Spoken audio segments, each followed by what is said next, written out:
Audio Jungle.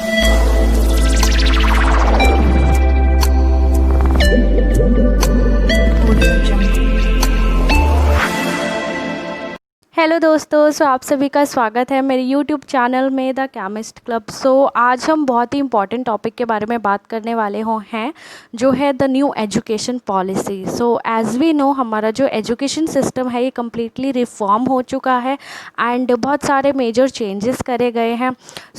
इस video में हम इसके बारे में डिटेल में बात करेंगे एंड मैं आपको बहुत अच्छे से समझाऊंगी बिकॉज़ कई सारी ऐसी वीडियोस बन चुकी हैं इस पे, बट किसी ने भी ढंग से अच्छे से एक्सप्लेन नहीं किया है।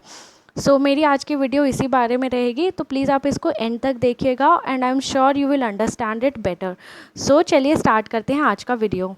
तो दोस्तों, अगर मैं बात करूँ तो हमारे को पता है कि पुराना जो सिस्टम था, एजुकेशन पॉलिसी थी, वो प्योरली एकेडमिक बेस्ड थी। वहाँ पर को करिकुलर्स को ध्यान दिया जाता था बट इतना विस्तार से ध्यान नहीं दिया जाता था। मेनली बस पढ़ाई, हमारा 10+2 सिस्टम चलता था, ठीक है। अब की जो जो हमारी शिफ्ट है एकेडमिक की, जो शिफ्ट है वो किस पे है? Basically academic plus vocational studies. Vocational studies जैसे कि को करिकुलर्स को भी बहुत अहमियत दी जाएगी एंड उनका भी बहुत ज़्यादा प्रभाव होगा हमारे फ्यूचर को शेप अप करने के लिए। एंड पुराने टाइम पे जैसा कि कहा जाता था कि पढ़ोगे लिखोगे तो बनोगे नवाब और खेलोगे कूदोगे तो बनोगे खराब।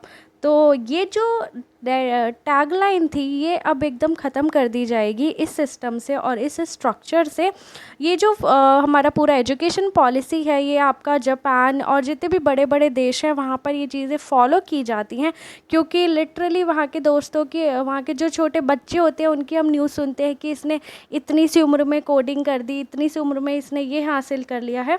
तो वही चीज़ हम इंडिया में भी लेके आए हैं। वही चीज़ हमारे जो एजुकेशन मिनिस्टर्स हैं उन्होंने इंडिया में ये चीज़ें इस्टेब्लिश करी है एंड सच में ये बहुत अच्छा डिसीजन है। आई वुड से कि बच्चे को बहुत अच्छे से ग्रूमिंग दी जाएगी एंड एक ज़िंदगी जीने का मकसद बताया जाएगा उनको कि उनकी ज़िंदगी का मकसद क्या है और उनको क्या करना है आगे। जो हमारा शिफ्ट है एजुकेशन का, दैट इज़ फ्रॉम 10+2 और ये डिवाइड कर दिया है 5+3+3+4। दैट मीन्स जो हमारा पहले 10+2 था, मतलब 10वीं तक की पढ़ाई करी, फिर उसके बाद जो +2, 11 एंड 12th, वो हमारी जो पढ़ाई का जो पूरा स्ट्रक्चर था उसको चेंज कर दिया है, उसको फर्दर ब्रेक कर दिया है 5 years +3 years +3 years +4 years। इस तरीके के से इसको हमने जो एजुकेशन मिनिस्टर से उन्होंने इसको तोड़ दिया है। ये जो नया सिस्टम है 5+3+3+4, इसको 4 भागों में बांट दिया गया है।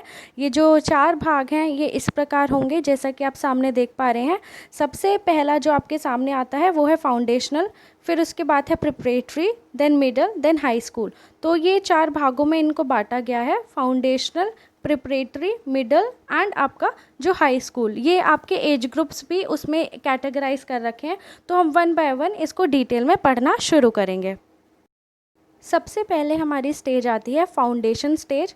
इसमें जो एज ग्रुप के बच्चे होंगे वो होंगे 3 to 8 years के। एंड ये जो स्टेज है इसको फर्दर 2 भागों में डिवाइड कर रखा है।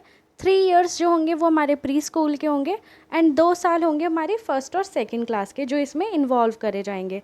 फिर उसके बाद इस दौरान जो बच्चों को एक्सपोजर मिलेगा वो उनकी जितना भी खेल कूद वाला एक्सपोजर होगा, उनको कुछ अच्छी प्रैक्टिसेस सिखाई जाएंगी, good behaviour, personal and public hygiene के बारे में समझाया जाएगा, क्लीनलीनेस के बारे में बताया जाएगा, उनको पूरा टीम वर्क सिखाया जाएगा एंड बहुत सारी एक्सरसाइजेज जो कॉपरेशन, जो हमें आगे हेल्प करती हैं कब जब हम किसी फर्म में काम करते हैं या किसी जगह पर हम जॉब करते हैं, तो हमें एक जो हमारे अंदर एक कॉपरेशन की भावना होनी चाहिए, जो एक टीम स्पिरिट होनी चाहिए, और कैसे हमें अपने एरियाज़ को साफ़ रखना है, अपनी सराउंडिंग्स को क्लीन रखना है, हमारा पर्सनल बिहेवियर कैसा होना चाहिए किसी भी इंसान के साथ, किसी भी व्यक्ति के साथ जिससे हम मिलते हैं।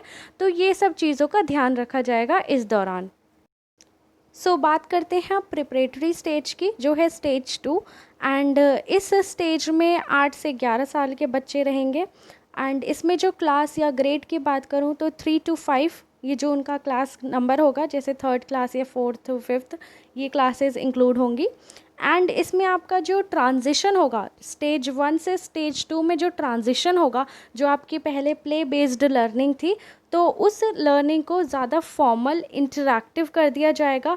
एक क्लासरूम लर्निंग होगी जिसमें आपको नए नए सब्जेक्ट्स पढ़ाए जाएंगे एंड सबसे ज़्यादा एम्फेसिस होगा उनमें reading skills, writing, speaking, physical education, art, languages, science, mathematics. So basically एक फाउंडेशन आपका बहुत स्ट्रॉन्ग कर दिया जाएगा। जैसा कि नाम भी बोल रहा है, प्रिपरेटरी स्टेज, आपको बहुत अच्छे से प्रिपेयर कर दिया जाएगा सो दैट आप अपने जो बेसिक फाउंडेशन स्किल्स हैं इनको आप अच्छा कर सकें एंड आगे आप किसी भी एग्ज़ाम में बहुत अच्छे से क्रिटिकल थिंकिंग या एनालिटिकल थिंकिंग के साथ आगे बढ़ सकें।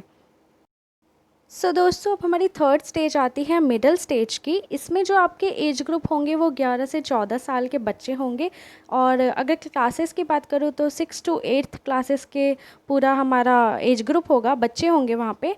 एंड सब्जेक्ट्स जो यहाँ पे फोकस ऑफ स्टडी होगा वो होगा science, mathematics, arts, social science and humanities. So आप देख पा रहे हैं ना कितना इंटरडिसिप्लिनरी कर दिया है इस कोर्स को। एंड मोस्टली यहाँ पर एनसीईआरटी बुक्स को पूरा तवज्जो दिया जाएगा, उनके बारे में पूरा आपको वो पढ़ाई जाएंगी एंड पूरा जो आपका फाउंडेशन है वो इस तरीके से वो बना देंगे कि आपका कुछ ऐसा पर्टिकुलर सिस्टम नहीं रहेगा कि साइंस, आर्ट्स या कॉमर्स। आपको बेसिकली हर चीज़ की नॉलेज दी जाएगी। एंड आई गेस अभी तक भी यही होता था, हम साइंस, मैथमेटिक्स, ह्यूमैनिटीज़ ये सब पढ़ते थे, बट वहाँ पर आपका क्या होगा कि आपका साथ साथ बहुत सारी अदर एक्टिविटीज़ भी होंगी। सो इसके बारे में भी अभी मैं आपको बताऊँगी। सो हमारी अगली स्टेज आती है सेकेंडरी स्टेज। इस स्टेज में 14 से 18 साल के बच्चे होंगे एंड इसमें 2 सब स्टेज होंगी।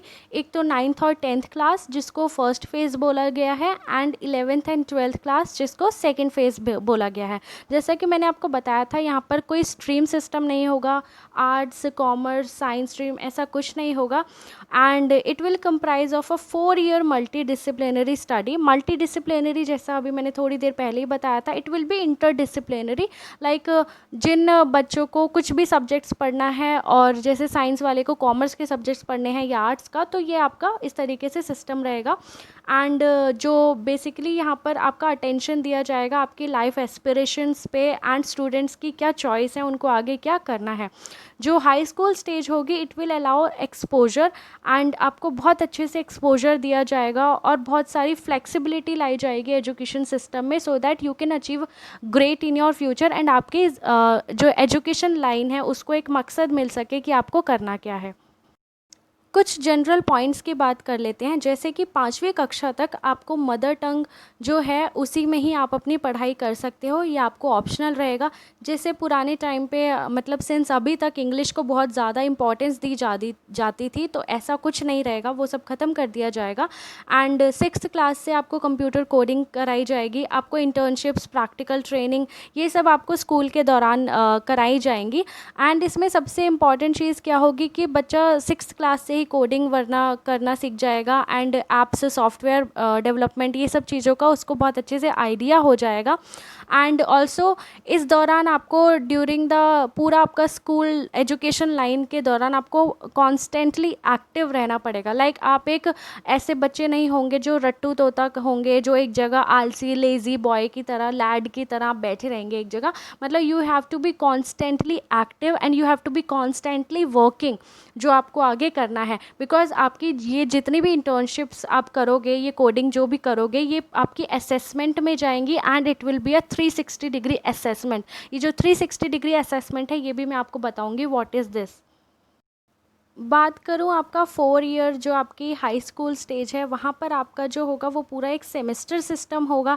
मतलब हर 6 महीने बाद आपके एग्ज़ाम होंगे, twice a year it will be your exam pattern and it is just like the आपका कॉलेज सिस्टम की तरह। दैट मीन्स कि आपको होल 1 साल तक आपको पढ़ते रहना पड़ेगा, कॉन्स्टेंटली अपने सब्जेक्ट के टच में रहना पड़ेगा, क्योंकि जब आप 6 महीने बाद एग्ज़ाम देते हैं तो आपको पूरा हर एक चीज़ आपको पता होनी चाहिए। एंड आप समझ सकते हैं कि उन 6 महीने में जो आपकी स्टडी होगी वो कितनी डेप्थ में होने वाली है। तो मतलब आपको कॉन्स्टेंटली पढ़ते रहना होगा। आप उन बच्चों की तरह नहीं कर सकते जो एग्ज़ाम टाइम पे पढ़ेंगे और एग्ज़ाम दे देंगे एंड टॉप भी कर देंगे।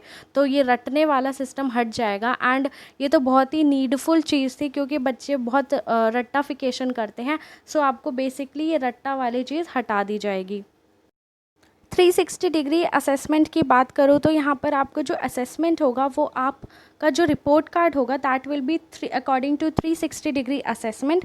इसमें क्या होगा, आपके फ्रेंड्स आपको मार्क्स देंगे, आपके टीचर्स आपको मार्क्स देंगे, इनफैक्ट आप खुद अपने आप को एसेस करेंगे। So this will be your report card.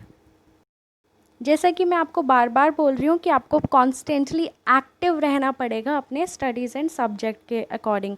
And also वहाँ पे कोई स्ट्रीम सिस्टम नहीं होगा, जैसा कि मैंने पहले बताया। आपको कोई भी सब्जेक्ट ले सकते हो, लाइक आपको एक पूल डिसाइड करने को बोला जाएगा कि आपको कौन कौन से सब्जेक्ट्स पढ़ने हैं, तो आप वो पूल के अकॉर्डिंग वो सारे सब्जेक्ट्स पढ़ सकते हैं, वो सब आप ले सकते हैं, उनके अकॉर्डिंग आपको एसेस किया जाएगा। ओके, सो अब हमारा आता है ग्रेजुएशन सिस्टम, मतलब अब एंट्रेंस टेस्ट आपका जो होता है ग्रेजुएशन में, उसके बारे में हम थोड़ा बात कर लेते हैं। सो देखिए बच्चे, जो भी आपके 12th में मार्क्स आएंगे, अगर वो मार्क्स बहुत अच्छे हैं और आप उस कट ऑफ जो आपको एडमिशन जिस इंस्टीट्यूट में लेना है आप उसकी कट ऑफ को फुलफ़िल कर पा रहे हैं, तो आप तो डायरेक्टली अपने मार्क्स के थ्रू एडमिशन ले सकते हैं कॉलेज में। एंड इन केस अगर आप उस कट ऑफ के थ्रू एडमिशन नहीं ले पा रहे हैं उस इंस्टीट्यूट में जहाँ पे आपको पढ़ना है, तो आप एक कॉमन एप्टीट्यूड टेस्ट दे सकते हैं, CAT। एंड उस एप्टीट्यूड टेस्ट में आपकी जो बेसिक नॉलेज के ऊपर टेस्ट होगा, उसमें जो भी आपके मार्क्स होंगे उसको और आपके 12th के मार्क्स को उनका कलेक्टिव एक एवरेज निकाल के जो भी आपका मार्क्स बैठेगा उसके अकॉर्डिंग आप एडमिशन ले पाएंगे। अगर मैं ग्रेजुएशन की बात करूँ तो ग्रेजुएशन में भी आपके साथ कई बार कुछ बच्चों के साथ ऐसा होता है कि वो लोग 1 साल की पढ़ाई करते हैं फिर ड्रॉप कर देते हैं और उनको डिग्री नहीं मिलती है।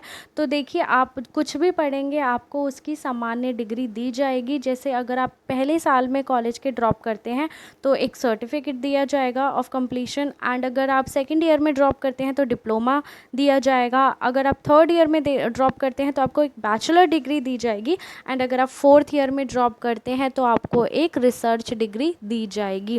दैट मीन्स कि अगर आप ड्रॉप करते हैं तो आपका वो पढ़ाई लिखाई वेस्ट नहीं जाएगी, आपको एक डिग्री ज़रूर मिलेगी, एक कंप्लीशन का सर्टिफिकेट ज़रूर मिलेगा। सो देखिए, ये एक बहुत बड़ा मेजर चेंज है, क्योंकि पहले बच्चों को डिग्री या सर्टिफिकेट नहीं दिए जाते थे। एंड बी हैप्पी दैट आप लोगों को मिल रहा है, आपका एक भी दिन या आपकी एक भी साल वेस्ट नहीं होगा।